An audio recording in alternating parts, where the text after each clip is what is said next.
কোরআনের সুর মাঝে শুনেছি যে নাম, আযানের সুর মাঝেও শুনেছি সে নাম। ও নাম শুনেছি আমি আমার হৃদয়, হে রাসূল নবীজি তোমায়, হে রাসূল নবীজি তোমায়। সবাই বলি সাল্লাল্লাহু আলাইহি ওয়াসাল্লাম। পাবনা জেলার আটঘরিয়া উপজেলার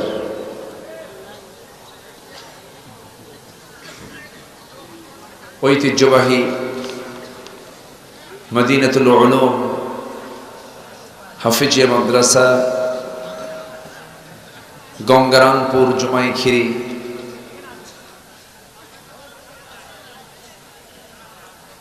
মসজিদ মাদ্রাসা হাফিজিয়া মাদ্রাসা তিনখানা সংলগ্ন মাঠে অনুষ্ঠিত আজকের এই দুদিন ব্যাপী নবম বার্ষিকী তাফসীরুল কোরআন মাহফিল 2024 মহৎ আয়োজনের সম্মানিত সুযোগ্য সভাপতি, উপস্থিত হযরত উলামায়ে কেরাম, তৌহীদের পতাকাবাহী, কালেমার ঝান্ডাবাহী, দ্বীন ইসলামের নরসারদুল বীর মুজাহিদ, প্রাণ প্রিয় সম্মানিত দ্বীনি ভাইরা, আড়ালে বসে আছেন শ্রদ্ধেয়া সম্মানিতা মা বোনেরা। আলোচনার সূচনায় আনুষ্ঠানিকতার মধ্য দিয়ে আমার পক্ষ থেকে আবারও দিল খোলা সালাম, আসসালামু আলাইকুম ওয়া রাহমাতুল্লাহি তাআলা ওয়া বারাকাতুহু। সবাই কেমন আছেন? আমাকে প্রশ্ন করলেন যে আমি তো আপনার সাথেই তো আছি, আল্লাহ পাক আমাকে আপনার মতোই রেখেছেন। বলছি আলহামদুলিল্লাহ। আল্লাহ পাকের মেহেরবানি যে মহান রব্বুল ইজ্জতুল জালাল আমাকে আপনাকে একটি মুক্ত পরিবেশ উপহার দিয়েছেন। স্বাধীন দেশেও আমরা ছিলাম এক পরাধীনতার শৃঙ্খলা আবদ্ধ এক মাজলুম একটা জাতি হয়ে আমরা বসবাস করছিলাম দীর্ঘ 16 বছর। সেই জুলুম শাহীর জগদ্দল পাথর আমাদের মাথা থেকে সরেছে, কিন্তু ষড়যন্ত্র কিন্তু থেমে নাই। বিভিন্নভাবে অপচেষ্টায় লিপ্ত একটা জাতি, একটা পক্ষ, তারা ভুলে গিয়েছিলেন নমরুদের কথা, তারা ভুলেছিলেন ফেরাউনদের কথা, তারা ভুলেছিল আবু জেহেলদের কথা। সম্মানিত ভাইরা, পৃথিবীতে কোনো জুলুম টিকে নাই এবং জুলুমতন্ত্র টিকতে পারে, এটা ইতিহাস থেকে আমরা যদি একটু শিক্ষা নেই, চূড়ান্ত শিক্ষা ইতিহাসে আছে না নাই? আছে। যাই হোক, এখন মাহফিল কমিটির আর থানায় যাওয়া লাগে না, বরঞ্চ থানায় ফোন দিয়ে বলে কিছু লাগবে কি ভাই। এই হলো আজকের সিচুয়েশন। সম্মানিত ভাইরা, সম্মানিত বন্ধুগণ, মহান রব্বুল আলামিন আমাকে আপনাকে সৃষ্টির সেরা করে পাঠিয়েছেন। যত প্রাণীকুল আছে, সমস্ত প্রাণীর মধ্যে, সমস্ত সৃষ্টির ভিতরে শ্রেষ্ঠ সৃষ্টি, শ্রেষ্ঠ মাখলুক হচ্ছে মানুষ, যাকে আল্লাহ তাআলা এত ইজ্জত, এত সম্মান দিয়েছেন। পৃথিবীর কোন সৃষ্টিকে এত সম্মান দেওয়া হয়নি। কেন? কি জন্য? এর কারণ হচ্ছে পৃথিবীর সকল প্রাণীর মৃত্যুর মধ্য দিয়ে তার সকল কিছুর হিসাব শেষ হয়ে যাবে, কিন্তু জিন এবং ইনসান এই মানব মণ্ডলীর মৃত্যুর মধ্য দিয়ে তার নতুন জীবন শুরু হবে। আমি কি ভুল বলছি? নতুন জীবন শুরু হবে। আমাদের যদিও আমরা পড়াশোনা করেছি কাল দুই প্রকার, একটা কাল তিনটা, অতীত, বর্তমান, ভবিষ্যৎ। কিন্তু কাল কিন্তু মূলত তিনটা নয়, কাল মূলত হলো দুইটা, একটা ইহকাল আর একটা কি পরকাল। কোন কাল শ্রেষ্ঠ বলেন? ভালো করে বলেন, কোন কাল শ্রেষ্ঠ? পরকাল। মাহফিলে পরকাল, আর মাহফিল থেকে বের হলেই ইহকাল। আমি কি ভুল বলতেছি? তাই তো আজকে যদি আমরা পরকালমুখী হৃদয় বানাতাম, অন্তত আমার দ্বারা কোন বান্দার হক নষ্ট হতো না। আমি যদি পরকালমুখী হৃদয় বানাতাম, অন্তত আমার দ্বারা কোন জুলুমের কাজ সংগঠিত হতো না। আমার হৃদয় যদি পরকালমুখী হতো, আমার কথায় আচরণে কোনো ব্যক্তির কষ্ট হতো না। এজন্য হৃদয়কে গড়তে হবে পরকালমুখী মানসিকতা দিয়ে। আমি আছি, চলে যাব, থাকার জন্য আসিনি, বাঁচার জন্য আসিনি, আমাকে সঠিক গন্তব্যে পৌঁছতে হবে। এই চিন্তা যার মধ্যে লালন হবে, সেই হবে পৃথিবীর সেরা মানুষ এবং আখিরাতেও সেরা মানুষ। একটা মানুষ ভালো হতে পারে দুনিয়ার চিন্তায় না আখিরাতের চিন্তায়? বরং কিসের চিন্তায়? আখিরাতের চিন্তায়। আল্লাহ রাব্বুল আলামিন সুন্দর করে বলছেন, যুয়িনা লিন-নাসি হুব্বুশ শাহাওয়াতি মিনান নিসাই ওয়াল بنين والقناطير المقنطرة من الذهب والفضة والخيل المسومة والأنعام والحرث ذلك متاع الحياة الدنيا والله عنده হুসনুল মাআব। জোরে বলুন আল্লাহু আকবার। এই দুনিয়ার জিন্দেগিতে তোমাদের জন্য যা কিছু আকর্ষণীয় করে দেওয়া হয়েছে, নারীকে আকর্ষণ করা হয়েছে, সন্তানাদিকে আকর্ষণ করে দেওয়া হয়েছে, এই যে আকর্ষণীয় জিনিসগুলো তোমার সামনে দেওয়া হয়েছে, একটা বিষয় মাথায় রাখবে, সবচেয়ে শ্রেষ্ঠ প্রত্যাবর্তন স্থল হলো কার কাছে ফিরে যাওয়া। কার কাছে ফিরে যাওয়া? Everybody must be faced before the day of resurrection. প্রত্যেকটা মানুষকে মহান রবের দরবারে হাজিরা দিতেই হবে। পালাবেন কোথায়? পালানোর কোনো সুযোগ নাই। দুনিয়া খেলার জায়গা নয়।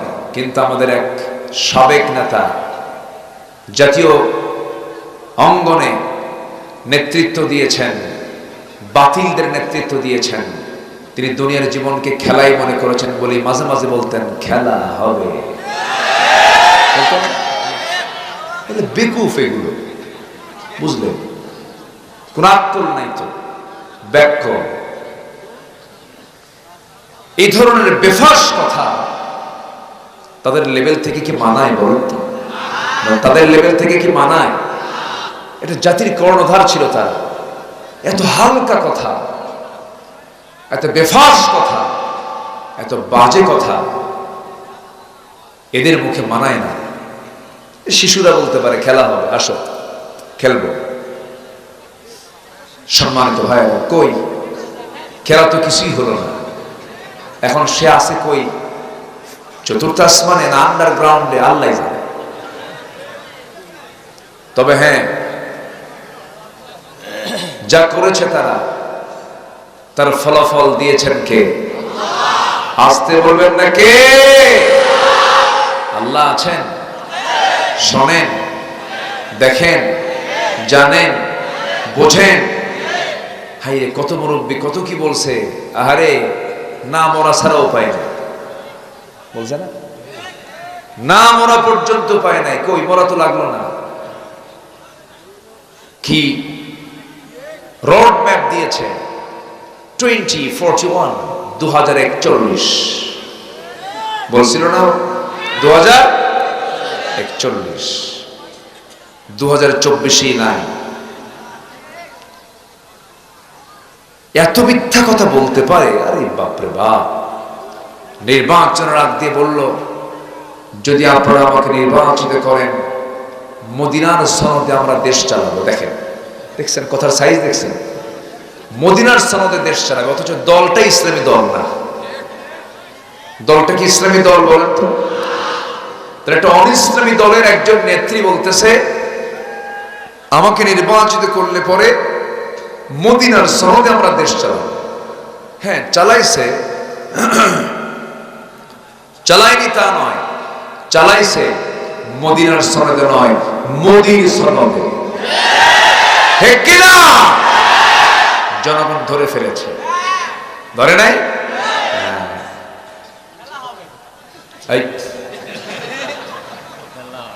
এখানে খেলার জায়গা নয়, এটা কান্নাকাটি করার জায়গা। ঠিক আছে না? বলি আলহামদুলিল্লাহ।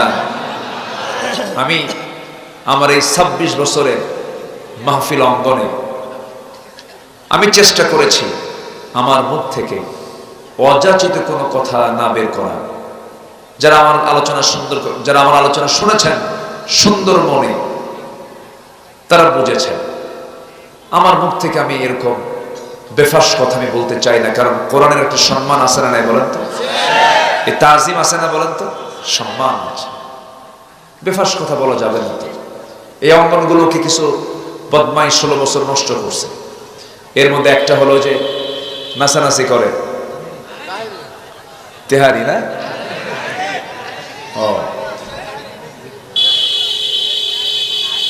আল্লামা সৈয়দ কামাল উদ্দিন জাফরি হাফিজাহুল্লাহর মতো একজন বর্ষিয়ান বিশ্বনন্দিত আলেমদের বিরুদ্ধে কথা বলে। চিন্তা করছেন কত বড় বেয়াদব হলে এই জাতীয় কথা বলতে পারে?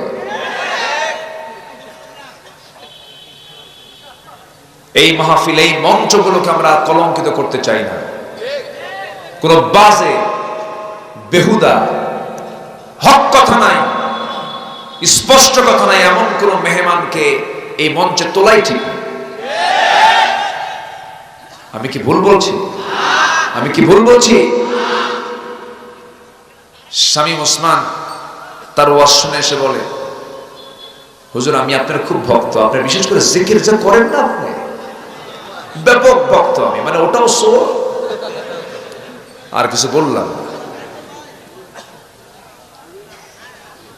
কষ্ট পাচ্ছেন নাকি আপনারা? তাহলে দেশ চলেছে মদিনার সনদে না? মদিনার সনদে। আমরা নাকি ধর্মের ব্যবসা করি। আমাদেরকে বলে ধর্মের ব্যবসা যদি আমরাই করতাম আমাদেরকে ফাঁসির মঞ্চে ঝুলে মারা হলো কেন? ঠিক কিনা? আমরা কারো কাছে মাথা নত করিনি, মাথা নত করেছি একমাত্র কার কাছে? আল্লাহর কাছে। শহীদের রক্ত পাবনায় আছে না নাই? আরে সাথিয়ার মাটিতে শুয়ে আছেন শহীদ মতিউর রহমান নিজামী রাহিমাহুল্লাহ। কি অনড় চিন্তা, অনড় দৃঢ় মনোবল সম্পন্ন একজন মানুষ ছিলেন। রাতের বেলা ফাঁসি, ছেলেকে বলে তুমি কি আমার জানাজায় যাবা না? তুমি আমার জানাজা পড়াবা। আল্লাহ আকবার। তোমার আম্মুকে সাথে নিবা না পাবনায়? ঢাকা থেকে পাবনা যেতে অনেক কষ্ট হবে, তোমার আম্মু যেন ঢাকায় থেকে যায়, তোমরা আমার জানাজা দিবা, পাবনায় যাবা। সম্মানিত ভাইয়েরা, এই যে মানুষগুলোকে নির্মম ভাবে পাশবিক কায়দায় শহীদ করে দেওয়া হলো, এই রক্তগুলো কি বৃথা যেতে পারে মনে হয়? বৃথা যাবে? বৃথা যাবে না। আমার বিশ্বাস পূর্ব দিগন্তে সূর্য উদয় যেমন সত্য, বাংলার জমিনে আল্লাহর দিন কায়েম হওয়া তেমনই সত্য। এই দেশের পূর্ব দিগন্তে ইসলামের রক্তিম সূর্য উদয় হবেই হবে ইনশাআল্লাহ।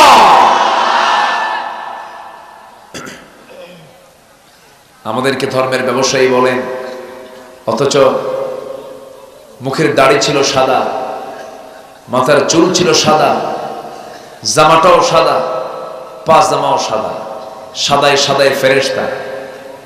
সেই মাথার চুল কালো বানালো নিজেকে বাঁচানোর জন্য, দাড়ি কাইটা সাফ হয়ে গেল নিজে বাঁচার জন্য। নবীর মোহাব্বত থাকলে কি সে দাড়িতে খুর লাগাতে পারত? আসতে বলে পারত? তো সে কি সুন্নত রেখেছিল না ভান ধরেছিল? ব্যবসা কারা করে? কি কথা কি বুঝতেছেন? আচ্ছা, এরপরে পাজামা ছিল, পাজামা খুলে প্রমোশন হয়েছে, লুঙ্গি পরছে। পাঞ্জাবি খুইলা গেঞ্জি পরছে। দুই বন্ধু মিলে নৌকায় চড়ছে, নৌকার ভেড়ে নাই, ধরে ফেলেছে কোস্টগার্ড। বলতেছে আইনমন্ত্রীকে, স্যার চিনছে আপনাকে, উপায় নাই, চলেন থানায় যেতে হবে। আইনমন্ত্রীকে, আমি একা যাব? আমি তো একা আসিনি, আমি তো জামাতের সাথে আসছি। কিসের সাথে? হ্যাঁ, উপায় নাই তো। তো বলতেছে ওই লোকটাকে। আইনমন্ত্রী বলে, তোমরা চেনো নাই? না চিনি নাই তো। ভালো করে দেখো, কেন মাথার চুল কালো দেখা যায়, মুখে দাড়িও নাই, লুঙ্গি পরা লোকটা কে? ওটা কি তরকারি বেছে নাকি? ভালো করে দেখো, ওটাই দরবেশ। সম্মানিত ভাইয়ের, একটা জালিম জালিমকে ছাড়ে না, আর একটা ইমানদারকে যখন বলা হয় ওই ইমানদার লোকটা কোথায়, জীবন দেয় বলে দেয় না। এটাই হলো মুমিন এবং জালিমের তফাৎ। আমার বন্ধুগণ, অনেক কথা আছে, আস্তে আস্তে করে বলবো। সূরা বাকারা থেকে আমি কিছু তেলাওয়াত করেছি, 59, 60 এই দুইটা আয়াত আমি তেলাওয়াত করেছি। আল্লাহ রাব্বুল আলামিন তিনি নিজে লানত করেন, 10 শ্রেণীর উপরে লানত করেছেন, 10 প্রকার ব্যক্তির উপরে লানত করেছেন। আল্লাহ যদি কারো প্রতি অভিসম্পাত করেন, সেই ব্যক্তির কোনো নাজাত হবে না। আর আল্লাহ যদি কারো প্রতি রহমত করেন, তার প্রতি কেউ গজব দেওয়ার কোনো সুযোগও পাবে না, কোনো ক্ষতি তারা করতে পারবে না। আল্লাহ বলছেন, বান্দারে তোর প্রতি আমি লানত করি 10টার সময়। নাম্বার 1 হলো ফাহাল আসাইতুম ইন তাওয়াল্লাইতুম আন তুফসিদু ফিল আরদি ওয়া তুকাত্তাউ আরহামাকুম উলাইকা আল্লাযীনা লা'আনাহুমুল্লাহ فأصمهم وأعمى أبصارهم সূরা মুহাম্মদ আয়াত নাম্বার 22-23। এই জমিনে যারা বিপর্যয় সৃষ্টি করবে এবং আত্মীয়তার বন্ধন যারা ছিন্ন করবে, এই সমস্ত অপরাধের কারণে, জমিনে ফাসাদ সৃষ্টি করার কারণে আল্লাহ রাব্বুল আলামিন নিজে জানিয়ে দিচ্ছেন, ওই সমস্ত বান্দার উপরে আমি আল্লাহ রাব্বুল আলামিন লানত নাজিল করি, লানত বর্ষণ করি। জোরে বলেন নাউযুবিল্লাহ। আমার দেশে কি ফিতনা সৃষ্টি হয়েছে? বিপর্যয় সৃষ্টি হয়েছে? আল্লামা সাইদির মতো মানুষকে তারা আসামি বানাইছে। চিন্তা করা যায়? কোনো সমস্যা, কোনো অসুবিধা নাই তো? বলি আলহামদুলিল্লাহ। প্রচন্ড কুয়াশা, চতুর্দিকে কুয়াশাচ্ছন্ন। তবে মাহফিল কমিটি অনেক সুন্দর করে আজকের মাহফিলকে সাজিয়েছেন। বরাবরই তারা সাজান। বিশেষ করে আমার সুলাইমান ভাই, উনি আছেন নাকি? যে আমার সুলাইমান ভাইয়ের যে রুচি, তার যে ক্লাসিক্যাল চিন্তা, মাশাআল্লাহ। আমি যখন ঢুকতেছিলাম, এক একটা গেট পার হচ্ছিলাম, কোরআনকে কি সুন্দর করে সাজিয়েছেন তিনি। প্রতিটি গেট, প্রতিটি গাছ বিভিন্ন আলোকসজ্জায় তিনি সজ্জিত করেছেন। এটা পৃথিবীর কোনো হালকা কোনো জিনিসকে সাজান নাই, তিনি কোরআনটাকে সুন্দর করে সাজিয়ে নিয়েছেন। বলি আলহামদুলিল্লাহ। এই মাহফিলগুলো দীর্ঘদিন যাবত অনেক জায়গায় করতে দেওয়া হয়নি। জানেন না আপনারা? 2013 সাল 14 সালে আমি লাস্ট দারুল আমান ট্রাস্ট আমি আসতে পেরেছিলাম। 2014, 11, 12, 13, 14, 4 বছর, 4 বছরের 10টি প্রোগ্রাম এবং সাথে মহিলা সমাবেশ, এই 14টি প্রোগ্রাম আমি দারুল আমান ট্রাস্টে করতে পেরেছি। এরপর আর ফেরেশতারা আমাকে আসতে দেয়নি। বুঝলেন? আমার এমপি ফোন দিয়া কয়, হুজুর আপনি পাবনায় আসবেন না, পাবনা কিন্তু আমার। দেখছেন কথার সাইজ? দেখছেন? পাবনা ওর, জমিন কার? জমিন কার? ছাত্ররা বলল কোটা প্রথা বাতিল করতে হবে, কোটা মানি না। জবাবে একটা দায়িত্বের পদে থাকা ব্যক্তি বলতেছে, রাজাকারের নাতিপুতিরা চাকরি পাবে? কে? জবাব কে দিয়েছেন? জবাব কে দিয়েছেন? অহংকার করবেন না, জুলুম করবেন না, একদম মুহূর্তের মধ্যে মাটিতে মিশায় পিছায় মারবেন। তিনি কে? আল্লাহ তাআলা। অহংকার করা যাবে না। অহংকার ঢুকেছে যার ভিতরে, ভাবতে হবে তার পতনটা খুব ত্বরান্বিত হচ্ছে, সে যে কোনো মুহূর্তেই শেষ হয়ে যাবে। আমরা অহংকার করব না। জোরে বলি ইনশাআল্লাহ। আর জোরে বলি ইনশাআল্লাহ।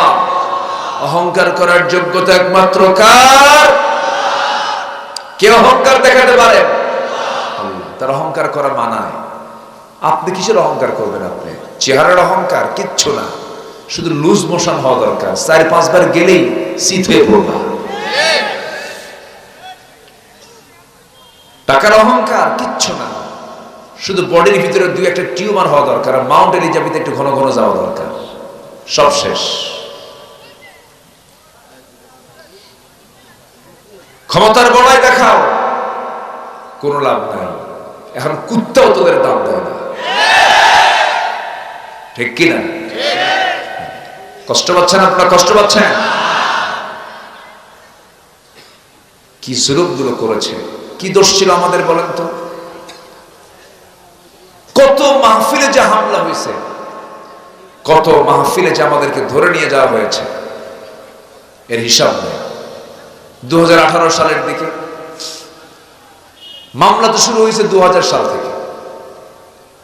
2018 সালে হঠাৎ করে বাড়ি ঘেরাও দিয়ে আবারে থানায় নিয়ে চলে গেল। ওসি সাহেবের রুমে ঢুকলাম, সালাম কালাম হলো। ওসি কান্দে, ওসি কান দেখে, হুজুর আমি আপনার খুব ভক্ত, আপনার ওয়াজ শুনি। ধরলেন কেন? হুজুর চাকরি বাঁচান্ত ফরজ। বললাম ইমান বাঁচান্ত নফল।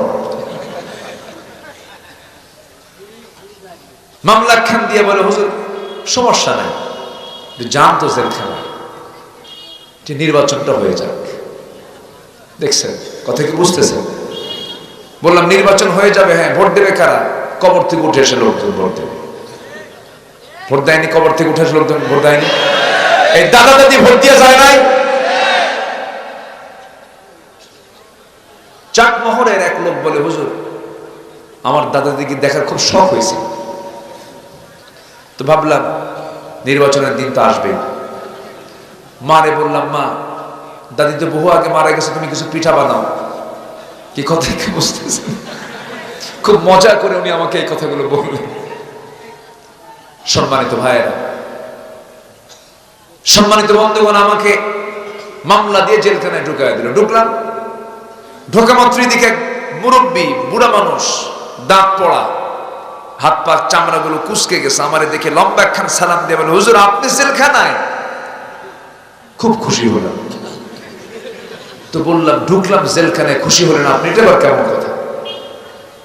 বলতেছে, হুজুর মাহফিলে যাই, ওয়াজ শুনি, দূর থেকে বয়ান শুনি, খুব শখ হয় আপনার সাথে একটু মুসাফা করা, পাশাপাশি বসে বসে গল্প করা, সেই সুযোগ তো পাই না হুজুর, আর্টসের ভিতরে থাকে।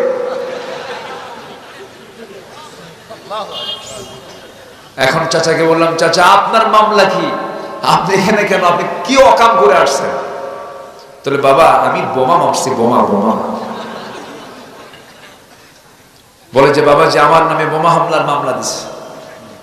আমি নাকি এই 85 বছর বয়সে নাকি বোমা মারছি মানুষকে। আমরা বলে, বলো তো বাবা, আমার এই ফিটনেস বিহীন, আমার হাতের কোনো ফিটনেস নাই, এই হাতে যদি বোমা মারি সেই বোমা কি মানুষের গায়ে লাগবে না আমার গায়ে লাগবে?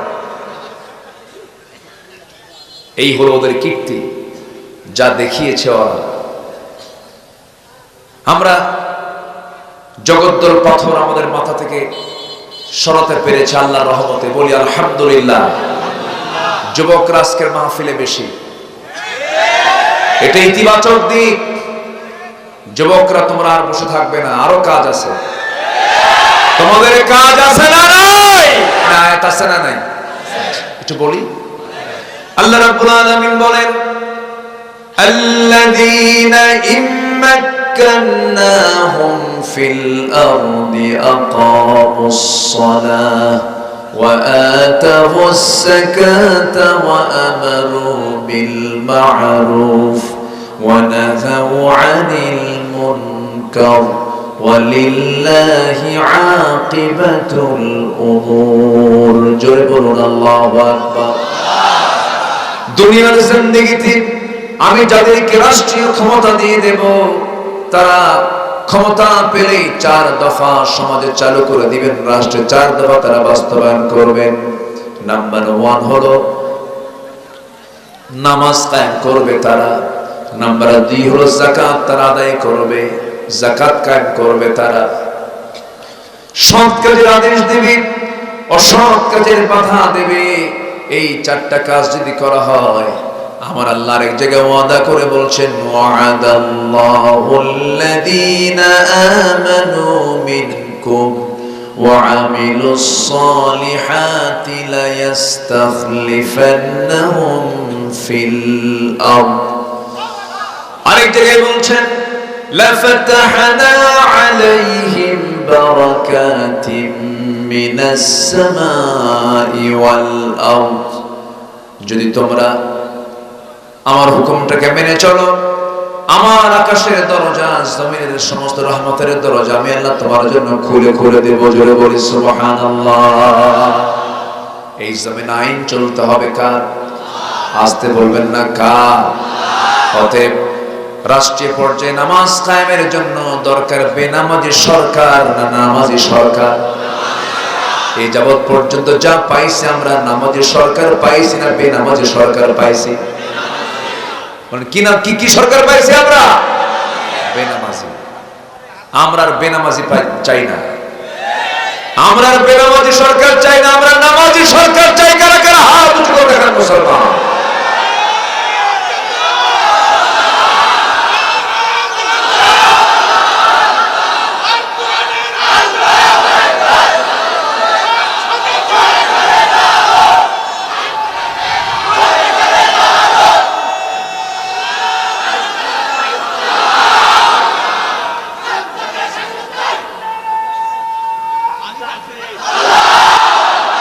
আল্লাহ কবুল করুন, জোরে বলে আমিন।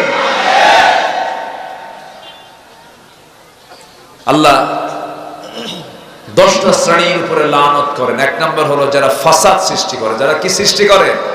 ফাসাদ। লানত পড়ে নাই? আরেকজন বিচারপতি শামসুদ্দিন মানিক, কালা বলার দরকার নেই, আল্লাহ কালা বানায় দিচ্ছে। আরে এর মুখে কোনো হাসি পায়নি কোনোদিন, জানেন? হাসে না, মুখের মধ্যে কোনো হাসি নাই। বেকুফ, বদমাইশ, একদম ফার্স্ট ক্লাস বেয়াদব। আল্লামা সাঈদীর ফাঁসি দিয়ে বলে যে আমি নিজেকে গর্বিত মনে করে আমি তার ফাঁসির রায় দিয়েছি। জোরে বলেন নাউযুবিল্লাহ। আমার নামেও তালিকা করেছিল 2 বছর আগে। 116 জন আলেমের নামে তালিকা করলাম, অনেকে রাষ্ট্রদ্রোহী। এর মধ্যে আমার নামটা ঢুকাই দিয়েছে। 2 বছর পার হয়নি, ওদের তালিকা শুরু হয়েছে এখন। কি ঠিক কিনা? ওদের তালিকা শুরু হয়ে গেছে। পালাতে চাইলো সিলেট দিয়া, সিলেটবাসী খুব ভালো আপ্যায়ন করেছে, খুব মেহমানদারি করেছে। কোর্টে ঢুকতে নিয়েছে, বিসি শুদ্ধ আউট করে দিচ্ছে।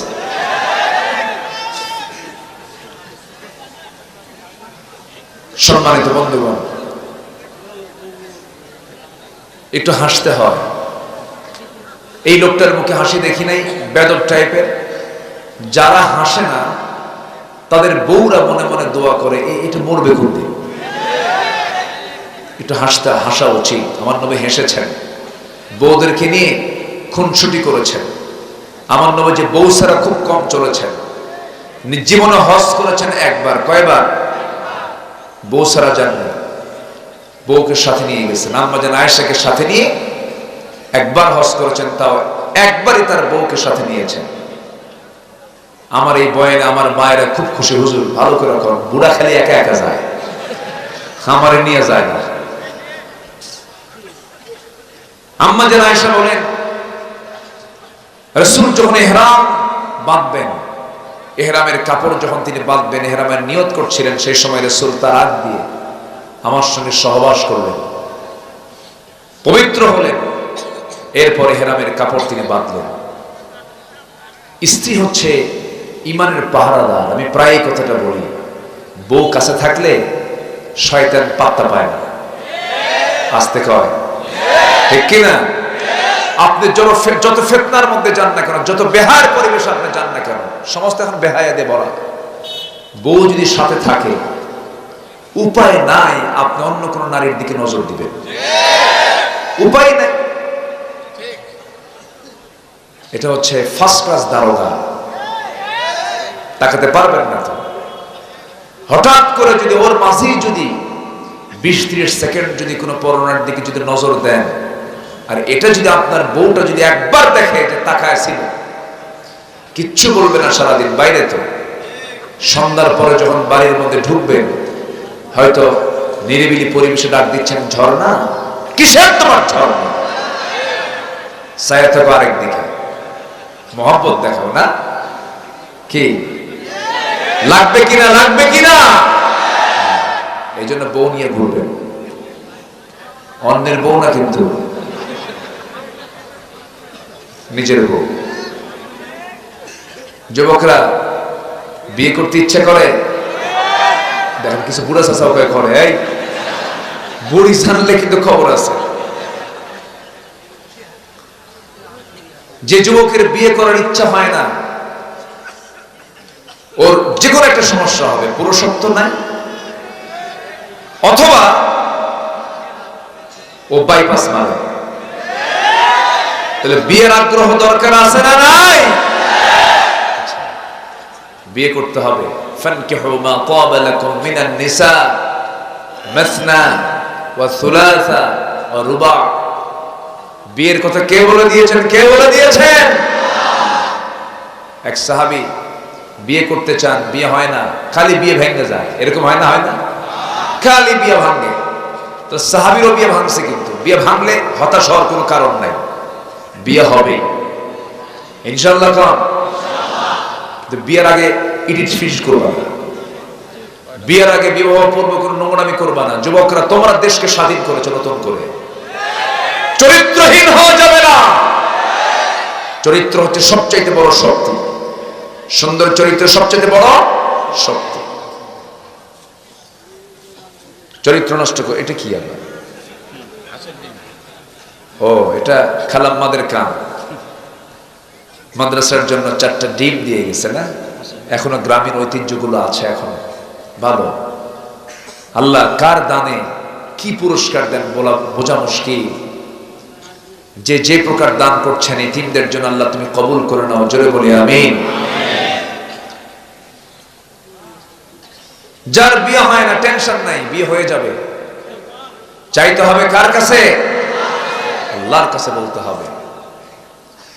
আমার নবীজি মেয়েগুলোকে বিয়ে দিয়েছেন, ছেলেগুলোকে বিয়ে দিয়েছেন। সাহাবায়ে কেরামকে বিয়ের ব্যাপারে খুব তাকিদ দিতেন।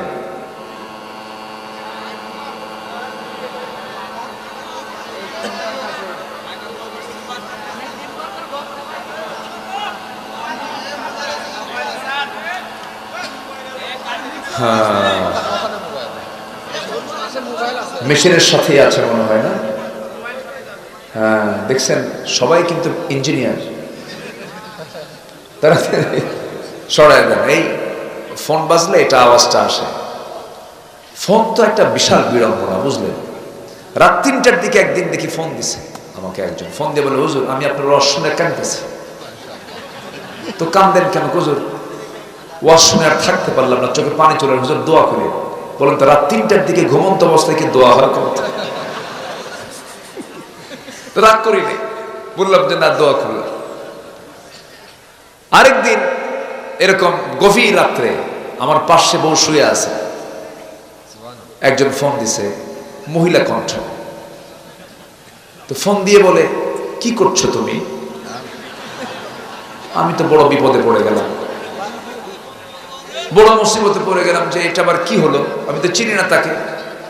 তো পাশে তো দারোগা শুয়ে আছে, মানে এখন বলাও মুশকিল, কিচ্ছু করতে পারতেছি না। শেষ পর্যন্ত বললাম, আপনি কে? ভাক্কা করো। আমি তো আরো অবাক হয়ে যাচ্ছি, ভাবতেছি এখান থেকে কোন একটা নাম্বারে ভুল হয়েছে, ভুল করে কোথাও একটা নাম্বারে আসছে। তো বললাম, প্লিজ আপনি নাম্বারটা চেক করেন, অনেক রাত তো, ভুল করতেছেন, আবার ফাইজলামি করো। মহা মুশকিলে পড়ে গেলাম। শেষে আমি তাকে বোঝাতে সক্ষম হলাম যে আসলেই সে রং নাম্বারে ফোন দিয়েছে। আবার দেখবেন নামাজের ভিতরে হঠাৎ করে রিং বেজে ওঠে। আমাদের মোবাইলটা হয়ে গেছে যদিও প্রয়োজনীয়, কিন্তু উপকারের চাইতে ক্ষতির দিকই আজকে ব্যবহার হচ্ছে বেশি। এজন্য মোবাইল ব্যবহার করা যাবে কি যাবে না এমন প্রশ্ন আসলে আমি বলি, যে মোবাইলকে চালাতে পারে সে মোবাইল ব্যবহার করবে, আর মোবাইল যাকে চালায় তার ব্যবহার করা জায়েজ না। কি কথা ক্লিয়ার? দেখেন না যে ভেজাল লাগলো এতক্ষণ, মসজিদও লাগে, ইমাম সাহেব সূরা পড়তেছে, এইদিকে গান বাজতেছে, কি যে মুশকিল। আল্লাহ তুমি ফিতনা থেকে বাঁচাও, জোরে বলি আমিন। মোবাইল ব্যবহার করেন, কিন্তু এটাকে নিয়ন্ত্রণ রেখে চলতে হবে। জিকির কমে গেছে আজকে, জানেন? জিকির নাই, নামাজের পরে বসে বসে দোয়াগুলো এগুলো নাই। মোবাইল মানুষকে চরম ব্যস্ত বানায় ফেলেছে। আল্লাহ সকল ক্ষতি থেকে আমাদেরকে হেফাজত করুন, জোরে বলি আল্লাহুম্মা আমিন। সম্মানিত ভাইয়েরা, তাহলে আমরা কি আল্লাহর রহমত চাই না লানত চাই? রহমত চাই না লানত চাই? রহমত চাই। তাহলে 10টা লানত থেকে আমরা বাঁচবো, 2টা কেবল বলেছে, আরো 8টা পড়ে আছে। ওইদিকে একটু কথা বলছিলাম যুবকদেরকে নিয়ে। যুবকরা, বিবাহ পূর্ব কোন সম্পর্ক কারোর সঙ্গে গড়া যাবে ওয়ালা মুত্তাখিদি আখদান ওয়ালা মুত্তাখিদাত আখদান, এগুলো করা যাবে না। গোপন গোপন কোন নোংরামি চলবে না। বিয়ার আগে কি প্রেম হয়? আসতে কয়, বিয়ের আগে কি প্রেম? এটার নাম প্রেম হতে পারে? বিয়ের আগে যা হয় প্রেম হয় না জেনা হয়। জোরে বলো, প্রেম হয় না জেনা হয়। বিয়ের পরে প্রেম হয়। তাহলে প্রেমটা হলো বিয়ের আগের বিষয় না পরের বিষয়? পরের বিষয়। অনেকে বুক উঁচু করে বলে, কি বলে জানেন? হুজুর আমাদের না এটা লাভ ম্যারেজ। আমি মনে মনে কই কুত্তা ম্যারেজ। ঠিক আছে না? কুকুরের কি কোনো ইজাব কবুল আছে? বলেন, কুকুরের কি ইজাব কবুল আছে নাকি? ইজাব কবুল ছাড়া যে সম্পর্ক হবে সেটাই হয়ে যাবে কুকুরের সম্পর্ক, অবৈধ সম্পর্ক, জিনার সম্পর্ক। যুবকরা নোংরামিতে যাবে না, গাছের গোড়ায় গোড়ায় বসবে না, জোড়ায় জোড়ায় বসবে না, গার্লস স্কুলের সামনে গিয়ে তিমের মতো বসে থাকবা না, লস প্রজেক্ট এগুলো মনোযোগ দিবা না। তোমার যখন খারাপ লাগবে, যৌবনের উন্মাদনা কাজ করতেছে, আল্লাহর কালামটা সুন্দর করে পড়বে, শেষ রাতে তাহাজ্জুদ পড়ে রোজা রেখে রোজার নিয়ত করবে, আল্লাহ তোমার সবকিছুকে সহজ করে দিবে। একজন সাহাবী নবীর সামনে দাঁড়িয়ে বলছেন, হুজুর আমার কি বিয়ে হবে না? কেন, কি হয়েছে? বহু মেয়ে দেখলাম, বিয়ে হলো না, কোন সব বিয়ে ভেঙে যায়। রাসূল বলছেন, তোমার দায়িত্ব আমি নিলাম, তোমার বিয়ে হবে, যাও। কার সাথে? অমুক বাড়িতে একজন মহিলা আছে, অমুক সাহাবীর মেয়ের সঙ্গে তোমার বিয়ে হয়ে যাবে, যাও, চলে যাও। চলে গেলেন বুক ভরা আশা নিয়া। যাওয়ার আগ দিয়ে বলছেন, হুজুর বলবো কেমনে, আপনি একটা দলিল করে দেন, লিখে দেন, একটা চিঠি লিখে দেন। আমার নবীর মাধ্যমে একটা চিঠি প্রস্তুত করে ওই সাহাবী চলে গেছেন মেয়ের বাবার কাছে, গিয়ে বলছেন এই যে মেয়ের বাপ, চিঠি পড়ো, ব্যবস্থা কর। মেয়ের বাপ চিঠিখানা পড়লেন, নবীর মাধ্যমে চিঠিখানা এসেছে। নিজেকে ধন্য মনে করলেন, আহারে রাসূল আমার মেয়ে নিয়ে চিন্তা করেন। এবার বলা হলো, আমার মেয়েকে তুমি বিয়ে করতে এসেছো, আমার মেয়ে রাজি কিনা আমার আগে জানা দরকার। তুমি তো কালো, আমার মেয়ে তো চাঁদের মতো চেহারা তার। এই কথা বলি মেয়ের বাপ ভিতরে এসেছেন, মেয়ের চেহারার দিকে তাকায় দেখেন তার চোখে পানি টলমল করছে, মেয়েটা কান্দে। বলা হলো, আমার মা তুমি কান্দো কেন? বুঝতে পেরেছি ছেলে তোমার পছন্দ হয় না, বিয়ে হবে না। মেয়ে আবার বেশি কান্নাকাটিতে ভেঙ্গে পড়ে বলছে, বাবা বুঝতে ভুল করেছো, এই জাগতিক জীবনে আমার যদি কোনো বিয়ে হয়, আমার নবীজির পছন্দ করা সেই ছেলের সঙ্গে বিয়ে হবে, অন্য কোনো পুরুষের সঙ্গে হবে না। সাদা কে করেন? কালো কে করেন? লম্বা কে করেন? খাটো কে করেন? মোটা কে করেন? চিকন কে করেন? ফয়সালা কার? কিছু কিছু মহিলা আছে, স্বামী যদি একটু কালো হয় অথবা একটু খাটো হয়, চেহারা যদি একটু দুর্বল হয়, তার চাইতে মাঝে মাঝে খোঁটা দিয়ে বলে, তোমার সঙ্গে যে আমার বিয়ে হয়েছে তোমার 14 গোষ্ঠীর কপাল, আয়নায় চেহারা দেখো। কি আছে কিনা? কিছু মহিলা আছে না নাই? খোঁটা দিবেন না, বলবেন না, কারণ ওই গোলামটা কার তৈরি করা? কার সৃষ্টি করা? আল্লাহর সৃষ্টি করা। সবই সুন্দর। আমার বন্ধুগণ, ওই সুন্দরী নারী ওই কালো ছেলেকে পছন্দ করে ফেললেন। বিয়ে হয়ে গেছে, বিয়ে হয়ে যাবে, বিয়ের ফয়সালা হয়ে গেছে, বিয়ের কথা চূড়ান্ত হয়ে গেছে। এই চূড়ান্ত নিউজ নিয়ে সাহাবী চলে গেলেন নবীর কাছে, গিয়ে বলছেন, সাদ আল আসওয়াদ আস-সুলাইমি তার নাম। নবীর সামনে দাঁড়িয়ে মুস্কান মেরে বলছেন, ইয়া রাসূলুল্লাহ, কপাল আজকে আমার খুলে গেছে কেন? মেয়েও রাজি, মেয়ের বাপও রাজি, বিয়ে হয়ে যাক। আমার রাসূল বললেন, ঠিক আছে, বিয়েতে করবার টাকা আছে নাকি? হুজুর টাকা পাবো কোথায়? আমার কাছে কোনো টাকা নাই। রাসূল বললেন, টাকা ছাড়া তুমি বিয়ে করবা কেমনে? টাকা ছাড়া তো বিয়ে হবে না, মোহরনা লাগবে। হুজুর সব যখন আপনি করলেন, টাকাটা আপনি দেন, আমি বিয়ে করি। সুবহানাল্লাহ বললেন না? আমার নবীজি কি ফ্রি ছিলেন, তার সঙ্গে সবাই ফ্রি হয়ে কথা বলতো। আল্লাহু আকবার। এমনকি শিশুরা পর্যন্ত, শিশুরা, বাচ্চারা নবীর ঘাড়ে বসতো, পিঠে বসতো। আমার নবীজির কাছে হোসাইন প্রায় এসে বলতেন, না না, সবসময় তুমি আস্তা বলে যাও, ঘোড়ায় চড়ো, আমি কোন দিন ঘোড়ায় চড়বো? ছোট মানুষ তো, অনুকরণ প্রিয় তো, আমি ঘোড়ায় চড়বো না। আমি বলে, না না, তুমি চড়বা কেন? তুমি তো ছোট, তোমার পা তো ঘোড়ার পিঠ পর্যন্ত যাবে না, তুমি কেমনে যাবা? না না, তাহলে যদি নাই হয় ঘোড়ায় চড়া, তুমি ঘোড়া হও। সুবহানাল্লাহ বলবেন না? আমার রাসূলকে ঘোড়া বানায় দিলেন। আমার নবীজি শুধু হামাগুড়ি দিয়ে, হাঁটুটা দিয়ে সামনে হাতটা আগায় দিলেন, ঘোড়ার মতো তিনি থাকলেন। লাফ মেরে নবীর পিঠের উপরে চড়ে গেছেন হোসাইন। পিছনে থাপড়ায় বাড়ি মারে আর কয়, ঘোড়া যা। আমার নবীজি গোটা ঘর ঘুরে বেড়াতেন। জোরে করুন সুবহানাল্লাহ। বিশ্বনবী শিশুর হক আদায় করেছে। আল্লাহু আকবার। হোসাইন একদিন নবীজির কোলে বসা, গল্প করতেছেন। গল্পের মাঝেই গভীরতায় চলে গেলেন রাসূল। আজানের সময় হয়ে গেল, নামাজে দাঁড়ালেন। বললেন, না না, তুমি এখানে বসো, আমি একটু সেজদায় যাই, নামাজটা পড়ি। আমার নবীজি সেজদার মধ্যে চলে গেছেন। হোসাইন রাদিয়াল্লাহু তাআলা আনহু নবীজির ঘাড়ের উপরে গিয়ে বসে পড়েছেন। সেজদার মধ্যে আমার নবীজি উঠতে পারতেছেন না, ধমকও দিলেন না, রাগও করলেন না। যতক্ষণ হোসাইন স্বেচ্ছায় না ওঠে, ততক্ষণ পর্যন্ত আমার নবীজি সেজদার মধ্যে তাসবিহ জপতে লাগলেন। জোরে বলুন সুবহানাল্লাহ। সুবহান রাব্বিয়াল আলা, সুবহান রাব্বিয়াল আলা। সেই দিন যেদিন হোসাইন তার ঘাড়ে বসেছিল, 49 বার পর্যন্ত বলেছেন, একটা বারো শিশুকে ধমক দিয়ে কথা বলেন নাই। নানা হইছেন, নানা নাতির জ্বালা সহ্য করাও একটা সুন্নাহ। বলি আলহামদুলিল্লাহ। আমার নবীজি মসজিদে নববীর ভিতরে বসে আছেন, সাহাবীরা নবীর বয়ান শুনতেছেন, দরজা লেগে দেওয়া। কারণ মদিনায় রাসূল যতদিন ছিলেন মুনাফিকদের ষড়যন্ত্র, ইহুদিদের ষড়যন্ত্র ছিল কি ছিল না বলেন? ছিল। আমার নবীজি মসজিদ নববীর মধ্যে বসে আছেন, এমন সময় দরজায় একজন সাহাবী দাঁড়ায় আছেন। হোসেন রাদিয়াল্লাহু আনহু নবীর সঙ্গে দেখা করার জন্য আসতেছেন দরজার দিকে। দরজায় দাঁড়িয়ে থাকা সাহাবী বলছেন, হোসেন তুমি এখন যাবে না, কারণ আমরা জানি রাসূলের সামনে তুমি দাঁড়ালে নবীজি তার সমস্ত বয়ান বন্ধ করে দিবেন, তুমি এখন যেতে পারো না। হোসেন বলতেছে, কেন যাব না? না, পরে যাবে তুমি।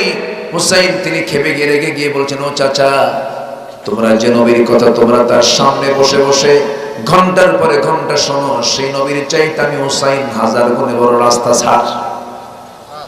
ধমক একটা মারলেন। সাহাবী মনে মনে চিন্তা করে, যদি বাধা দেই তাহলে আরো তো কথা বলে ফেলবেন, না ছেড়ে দিলাম। হোসেন রাদিয়াল্লাহু আনহু রাস্তা ক্লিয়ার করলেন, নবীর সামনে গিয়ে দাঁড়ালেন। মশানি ভিন্ন, মুখে কোনো হাসি নাই, চেহারায় তার রাগ রাগ ভাব। নবীজি বলছেন, না না, তোমার মন মেজাজ তো ভালো দেখছে না, কি হয়েছে তোমার? তিনি বলছেন, না না, আমার কি কোনো দাম না, আমার কি সম্মান নাই? কেন? আমি আপনার সঙ্গে দেখা করার জন্য আসতে চাই, দরজায় কারে দাঁড়ায় রাখছেন, আমারে ঢুকতে দেয় না। আমার কি দাম নাই নাকি? আমার কি সম্মান নাই নাকি? রাসূল বলছেন, না না, কি হয়েছে বলো। এবার তিনি বলছেন, না না, বেশি কথা বলবো না, তবে একটা কথা আমি তোমাকে বলতে চাই, সেটা কি বলো? না না, তুমি যে সাহাবীর সঙ্গে কথা বলো, এখানে বসে থাকো, সবাইকে ডাকো, সবাইকে সাক্ষী রেখে একটা কথা বলতে চাই। না না, আমি তোমার চাইতে কিন্তু অনেক বড়। যেরকম সুবহানাল্লাহ। রাসূল বলছেন, না না, তুমি আমার চাইতে কেমন করে বড়? কি হবে তুমি আমার চাইতে অনেক বড়? কেন? না, অনেক যুক্তি ছিল, অনেক যুক্তি আছে, বেশি যুক্তি দেব না, তবে আমি যে তোমার চাইতে বড় আমি তোমাকে প্রমাণ করে দেখিয়ে দেব। রাসূল বলছেন, না না, কি প্রমাণ করে দেখাবে? তুমি আমাকে একটা একটা করে বলো। নবীজি ক্লান্ত হলেন না, নবীজি ক্ষিপ্ত হলেন না। রাসূল এক পর্যায়ে বলছেন, না না, কি প্রশ্ন করবে বলো। এবার তিনি বলছেন, না না, প্রশ্ন তো করবো, কিন্তু এইভাবে প্রশ্ন করব না। কেন? কি প্রশ্ন করবা? আমি তোমাকে প্রশ্ন যখন করব, শর্ত হলো তোমার সব সাহাবী প্রশ্নগুলো শুনতে হবে। সব সাহাবীকে ডাকা হলো। এবার বলা হলো, না না, আমি তোমার কোন জায়গায় বেশি বেশি বসে থাকি, আমার বুকের উপরে তুমি শুয়ে পড়ো। শুয়ে পড়লেন। নবীর বুকের উপরে হোসেন বসে বলছে, না না, তোমাকে আমি এক নাম্বার প্রশ্ন করতে চাই। না না, বলো তো তোমার মার নামটা কি? আমেনা। বাড়ি কোথায়? মদিনা। এতটুকুই পরিচয় শেষ। কিন্তু না, ও না না, তুমি তো নিঃসন্দেহে জানো আমার মার পরিচয়টা কি। আমার মা হলো তোমার কলিজার টুকরা ফাতিমা। তোমার কলিজার টুকরা ফাতিমা, জান্নাতীদের সমস্ত নমরুদের সর্দারিনী ফাতিমা। আমার মা ফাতিমাকে এক পাল্লাই দাও। ও না না, তোমার মা খাদিজা, তোমার মা আমেনাকে এক পাল্লাই দিয়ে দাও। আল্লাহর কসম করে বলছি, তোমার মা আমেনার চাইতে আমার মা ফাতিমা অনেকটাই বড়। জোরে বলুন সুবহানাল্লাহ। আমার নবীজি মুস্কি মুস্কি হাসি মারলেন। এরপরে বলছেন, না না, আর কি প্রশ্ন করবি বল। এবার বলছেন, না না, বলুন তো আপনার বাবার নামটা কি? আব্দুল্লাহ। বাড়ি তার কোথায়? মক্কায়। আর কি আছে? আর তেমন কিছু নাই। এবার বলছে, না না, তুমি তো নিশ্চিত জানো আমার বাবার পরিচয়টা কি। আমার বাবা হলেন দুনিয়ার সমস্ত কাফের বেঈমানদের জন্য যাকে সিংহ করে পাঠানো হয়েছে, আসাদুল্লাহিল গালিব, হযরতে আলী রাদিয়াল্লাহু তাআলা আনহু। এমন পিতা তো তোমার পিতা নয়। তোমার পিতা আব্দুল্লাহকে এক পাল্লায় দিয়ে দাও, আমার পিতা আলীকে এক পাল্লায় দিয়ে দাও। আল্লাহর কসম করে বলি, ও না না, সত্যি করে বলি, আমার বাবার ওজনটাই বেশি ভারী হয়ে যাবে। আমার নবীজি মুস্কি মুস্কি হাসি মারেন, কিন্তু অন্যদিকে তার চোখের কোনা বেয়ে বেয়ে চোখ দিয়ে পানি পড়ছে। এবার বলছে, না না রে, আর কি প্রশ্ন করবে বলে। এবার বলছে, না না, অনেক প্রশ্ন ছিল, শুধু লাস্ট একটা প্রশ্ন করবো। না না, বলো তো তোমার নানার পরিচয়টা কি? আমার রাসূল বললেন, আমার নানার পরিচয় হলো ওহাব জোহরি তার নাম। বাড়ি তার কোথায়? মদিনায়। কি করতেন? ব্যবসা করতেন। এতটুকুই তার পরিচয় শেষ। কিন্তু নানা, তুমি তো জানো আমার নানার পরিচয়টা কি। আমার নানা তো এমন নানা, যে নানা পৃথিবীর কোনো মানুষের জন্য জুটবে না কখনো। পৃথিবীর কোন মানুষ এমন নানাকে কখনো খুঁজে পাবে না। আমার নানা হলেন সর্বকালের সর্বযুগের সর্বশ্রেষ্ঠ মহামানব, যার সম্মান মর্যাদা আল্লাহর পরে সরওয়ারে কায়নাত মুহাম্মদ সাল্লাল্লাহু আলাইহি সাল্লাম আমার নানা হচ্ছেন এমন বড় নানা। আমার নানাকে এক পাল্লায় দিয়ে দাও, তোমার নানাকে এক পাল্লায় দিয়ে দাও, আল্লাহর কসম করে বলি আমার নানার ওজনটাই বেশি ভারী হয়ে যাবে। আমার নবীজি হোসেনকে কোলের মধ্যে নিলেন, মাথা থেকে পা পর্যন্ত প্রত্যেকটা জায়গায় চুমু দিয়ে ভরায় দিয়ে বলছে, নানা রে, আজকে তোর নানা হওয়ার পরেও আমি তোর, তুই আমার নাতি, তোর কাছে আমি যুক্তির খাতিরে হেরে গেলাম। জোরে করুন সুবহানাল্লাহ। সেই নবী আমার নবী, সেই রাসূলকে নিয়েও বাজে কথা বলেছে 16 বছর অনেক কুলাঙ্গারেরা। এর মধ্যে সবচেয়ে বড় নরধম একটা আছে নিঝুম মজুমদার, ওর নাম এখন হারপিক না, বদমাইশ। সম্মানিত ভাইয়েরা, ওরা 16 বছর আমাদেরকে তালিকা করেছে, এখন আমাদের তালিকা করার সময় হয়েছে। জাহাঙ্গীরনগরের সেই ধর্ষক ছাত্র জীবনে সে 100টা নারীর জীবন ধ্বংস করে মিষ্টি বিতরণ করেছিল ক্যাম্পাসে সাংবাদিকদেরকে ডাক দিয়া। এরকম বদমাইশগুলোকে, নাস্তিকের বাচ্চাগুলোকে, সবগুলোকে ধরে ঝুলে মেরে এদের রক্ত, মাংস, হাড়, হাড্ডি কুত্তা বিলাই দিয়ে খাওয়ানো দরকার। রাজি আছেন কারা কারা? হাত উঁচু করে দেখা।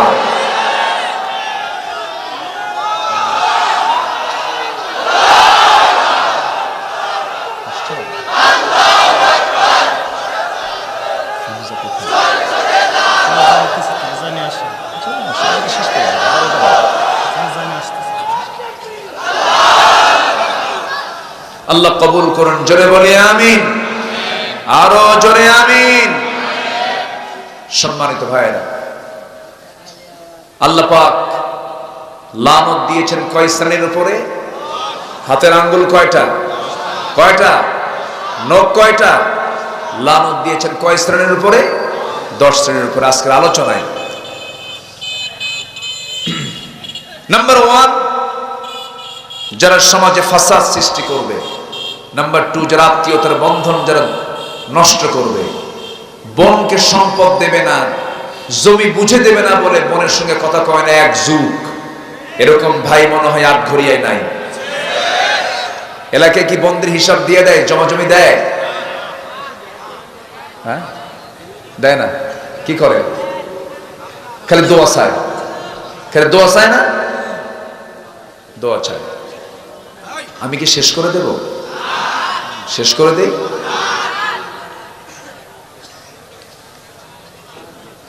একটু জিকির করি লা ইলাহা, আরো জোরে লা ইলাহা,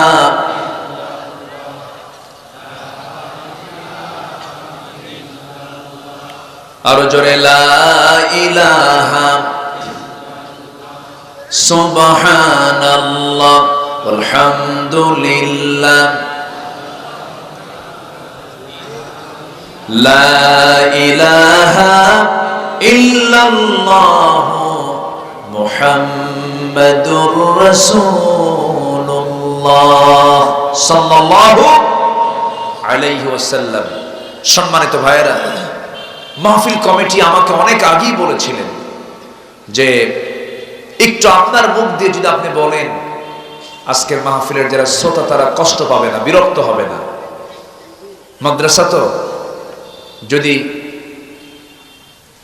নামাজি সরকার যদি ক্ষমতায় থাকতো তাহলে হয়তো এই মাহফিলগুলোতে টাকা চাওয়াই লাগতো না। মসজিদ মাদ্রাসা সরকার কর্তৃক পরিচালিত হতো, কিন্তু আমার আপনার লাউ আর কুদু বেচার টাকা দিয়ে তো মাদ্রাসাগুলো চলে। এই যে একজন মা দিয়ে গেছে, তা আমি এই হাজার হাজার মানুষের মাঝে একটু সবার কাছে আমি করজোরে মিনতি জানাই, মেহেরবানি করে যারা এসেছেন কিছু কি দেওয়া যায় আল্লাহর পথে মাদ্রাসার জন্য? তো আমি যদি এক্ষুনি যদি একটু চাদর দিয়ে দেই, একটু ব্যাগ দিয়ে দেই, সবাইকে দেব না ইনশাআল্লাহ কম বেশি? কই ভলেন্টিয়াররা কোথায়?